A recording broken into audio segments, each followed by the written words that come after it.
please subscribe and don't forget to press the bell icon to get notified whenever we upload a new video. On the show today, we check out the 2018 Audi A8 in Spain. Abhay writes the very exciting Aprilia Shiver 900. Shumi answers viewer queries on Auto Selector and the latest news from this week. Hi, welcome to Overdrive. You're watching the show with me, Savani Dutt. Now, ever since the new Audi A8 was unveiled at the Frankfurt Motor Show as the first production car to fully incorporate a completely autonomous driving technology, we got Q himself. Well, it's time to find out. It's interesting that Audi decided to choose the Center of Arts and Science here in Valencia to begin our first-hand experience of its flagship, the new A8.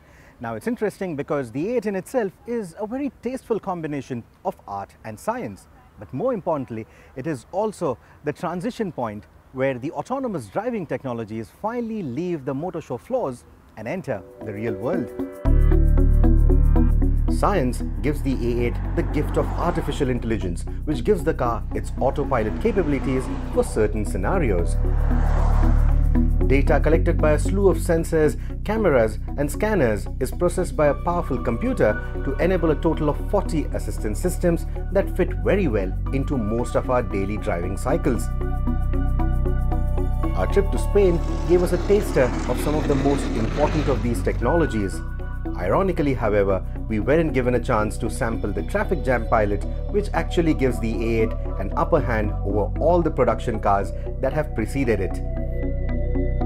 The other two autonomous driving systems left us impressed though. We have already experienced a semi-autonomous parking assistant on some cars, and the parking pilot and the remote parking pilot systems on the A8 take the system to a fully autonomous level, easing the driver of any steering or pedal duties. All you need to do is a simple press of a switch called the AI, either on the center console if seated inside or on a smartphone app if standing outside. While the Work in Progress app had some connectivity issues on a few occasions during our test, the parking maneuvers worked magically as intended. Unlike the remote parking system on the new 7 Series, which only lets you move the car forward or backward, Audi's system will let the car steer. Then there is the Garage Pilot, which makes use of an exclusive forward-facing laser scanner that gives the limousine precise dimensions of the available space in a parking garage. The parking app can then be summoned again to pull off the "Look Ma, no driver" trick. Another slow-speed assistant for use in parking spaces helps the A8 autonomously brake or steer clear of obstacles.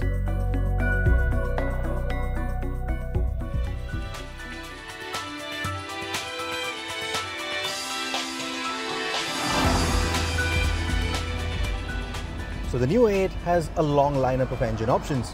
At the bottom are two V6 engines, one powered by petrol, the other powered by diesel. Then you have a V8 petrol, and at the top of the line, a flagship as always, a W12 petrol. Now, I'm not sure if the W12 is going to make its way to India anytime soon, but the V8 could. Both the V6s are certainly coming to India. Now, no matter what engine you choose, each engine will come with some level of hybridization. It is a mild hybrid technology on the engines that I'm sampling today, but compared to a regular or a conventional start-stop system, this mild hybrid has a much wider scope. The 3-litre V6 petrol that we sampled has refinement levels that are as up-to-date as the rest of the technology in the car. And unlike the more vocal V8 or W12 models, this variant doesn't need active noise cancellation inside the cabin. The torquey engine and the lighter body that is now made up of steel, aluminium, carbon and magnesium build up speed quite quickly and gracefully. It's a car that is designed for the autobahn but feels just as natural in the city environment as well.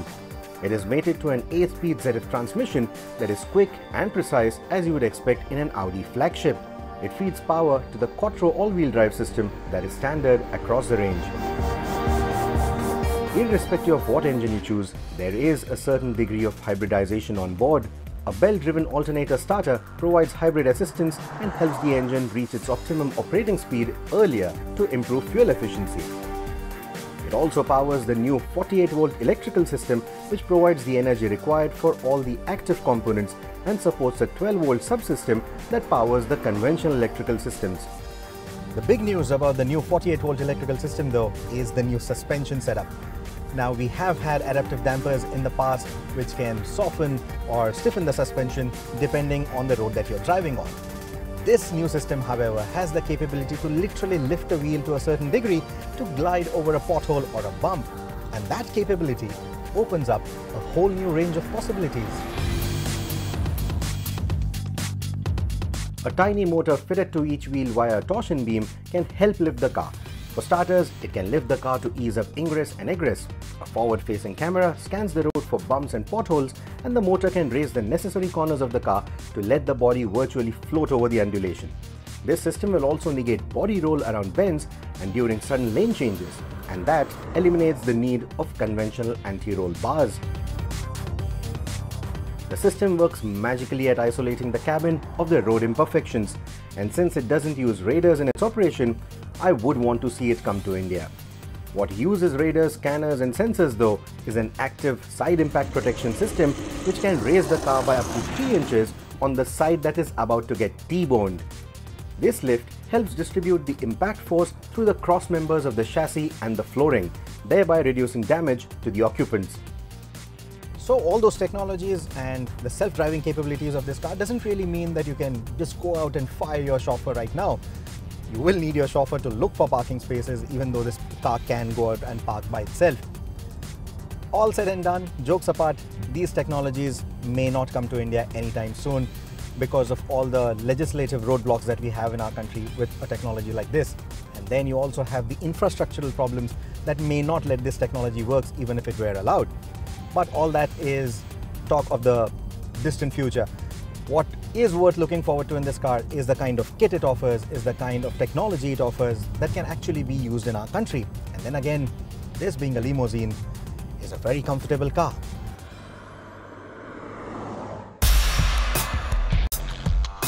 While the science under the hood makes the A8 remarkable from a technical standpoint, the art that defines its form is noteworthy too. Though it has hints of the A5 and the Q7 in its finer details, the A8 gives a new design direction to the future of the Audi sedans, one that will give them a chiseled bodywork and sleeker details. The A8, now taller and longer than the outgoing car, previews new shapes for the headlights and the taillights as well. The latter also makes the rear look futuristic with its seamless LED strip highlighting the width of the car and the OLED ornamentation taking the design a class above the rest. Audi assures that despite their wafer-thin design, these OLEDs have the same life and luminance as the conventional LEDs. The lighting elements have lovely animations on startup and shutdown, while a tasteful use of chrome and metallic body colors give the limousine its sheen. None of it is tacky or bling.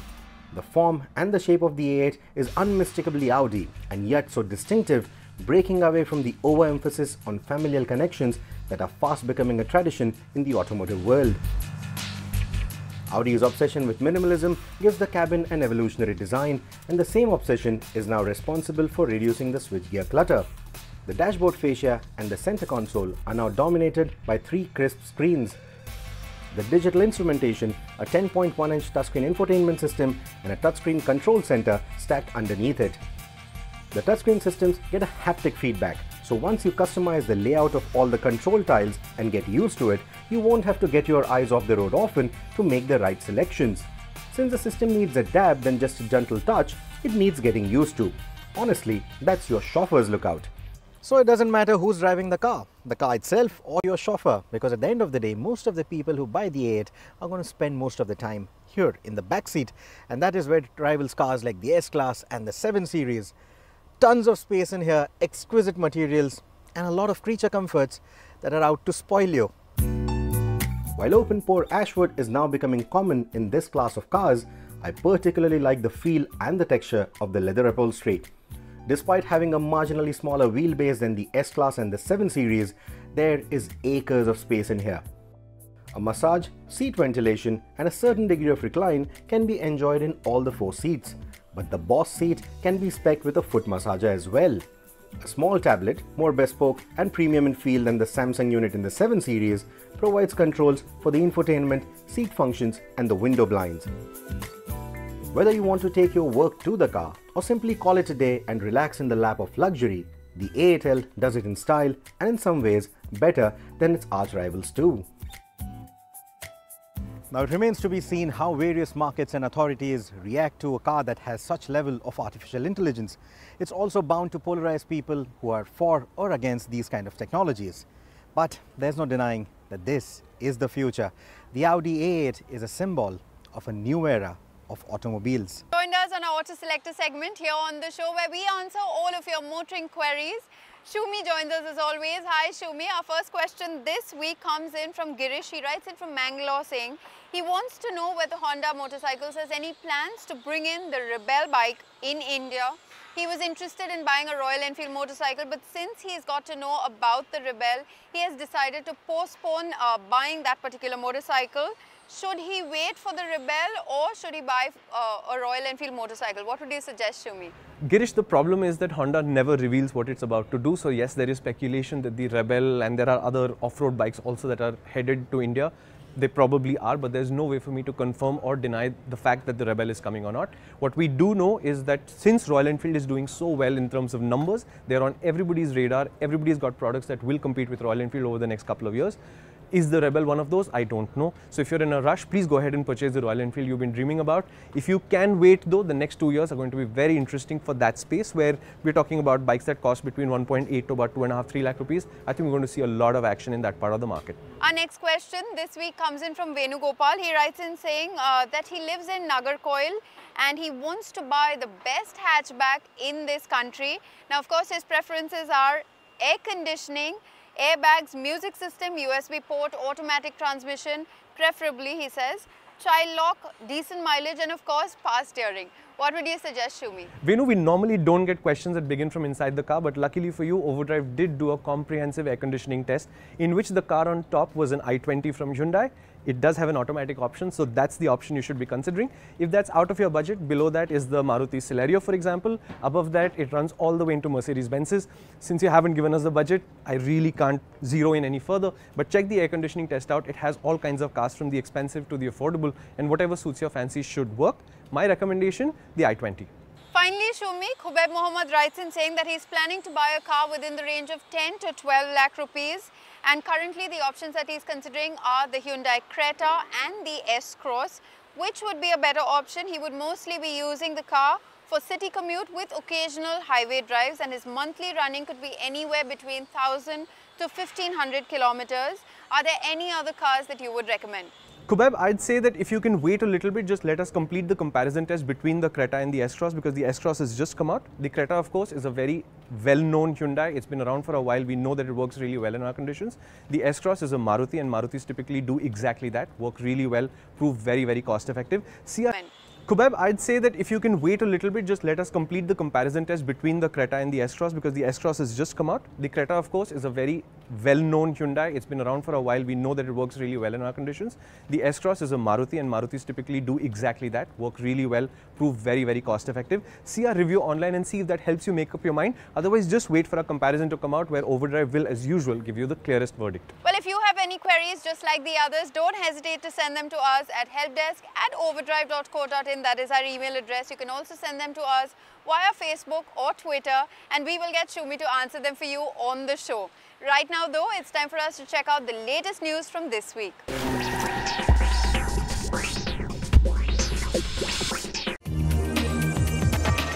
Earlier this week at a press conference held in Tokyo, Honda Motor Company's president and CEO, Mr. Takahiro Hachigo, announced that the car maker will launch 6 models in the Indian market over the next 3 years. Honda India President and CEO Mr. Yoichiro Ueno told Overdrive that the 6 models will be imported into India as completely knocked-down kits and will be assembled locally. These 6 models will include hybrids, and despite the current unfavorable taxation policies regarding hybrids, Honda will work towards maintaining a competitive price tag for these cars. The 6 models are likely to include the new CR-V, which is now a 7-seater, the 2018 Honda Accord, which boasts of a new design and updated features, and the HR-V, which if launched will take on the booming premium crossover segment. Mr. Ueno also said that despite Honda India's focus to revive its brand image as a premium offering, the car maker will also continue its efforts towards lower mass market segments. Most of Honda's investment in India will be targeted towards localization of components. We expect more updates on this topic at the upcoming 2018 Delhi Auto Expo. The Italian bike maker Aprilia is known the world over for its exciting high-performance motorcycles. Now, it has just launched its first ever middleweight naked motorcycle in the country, the Aprilia Shiver 900, and here's a first ride review of that bike. The middleweight naked segment is turning into a lucrative one for a lot of motorcycle manufacturers. We've seen a fair number of launches this year in the segment already, like the Kawasaki Z900, the Triumph Street Triple, and the exotic MV Agusta Brutale 800. The newest entrant in this segment, though, is Aprilia's all-new Shiver 900.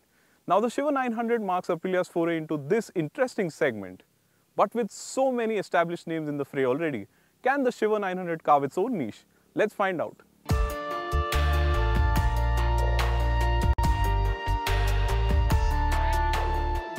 In terms of styling, the Shiver trades off gorgeousness for aggression.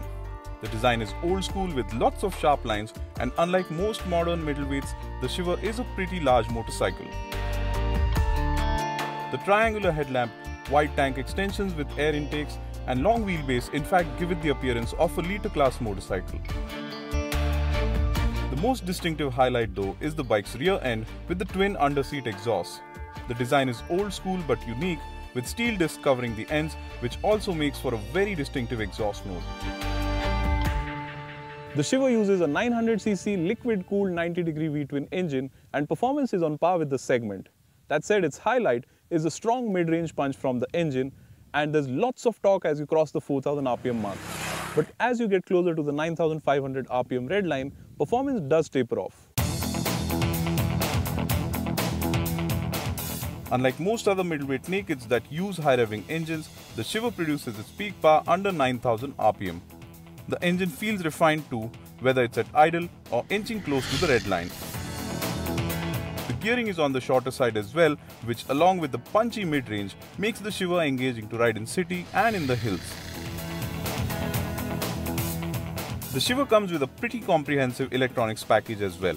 It gets 3 riding modes: Sport, Touring and Rain. You also get 3 traction control levels to choose from, along with switchable ABS. Of course, there is a noticeable difference in the power delivery and throttle response between the 3 riding modes, and Sport is where responses are really aggressive. Rain mode makes for a dull throttle response, but also gives you a lot of confidence to open the throttle on wet roads, and the safety net from the Shiver's rider aids is really good. The Shiver's suspension offers a good mix of ride and handling, as the motorcycle soaks in bumps and potholes pretty well. With its trellis frame, the bike is also a confident handler, and it clearly benefits from Aprilia's racing pedigree. But it feels heavy and is not exactly nimble for a middleweight naked. Make no mistakes, the Shiver is a very confident and capable handling motorcycle. But its weight and the long wheelbase rob it of the agility you would expect of a middleweight naked.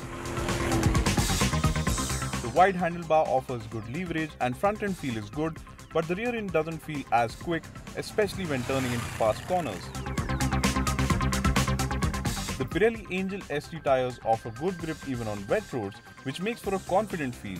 But on the whole, I was left wanting for a lighter, nimbler feel from the motorcycle. The Shiver 900 builds on Aprilia's philosophy of making distinctive looking motorcycles that are also engaging to ride.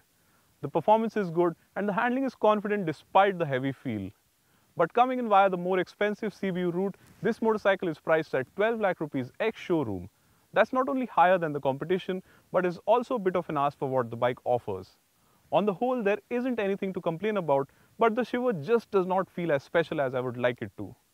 So if Aprilia is serious about making a name in the middleweight segment, I think they should look at assembling the Shiver 900 locally and price it more competitively.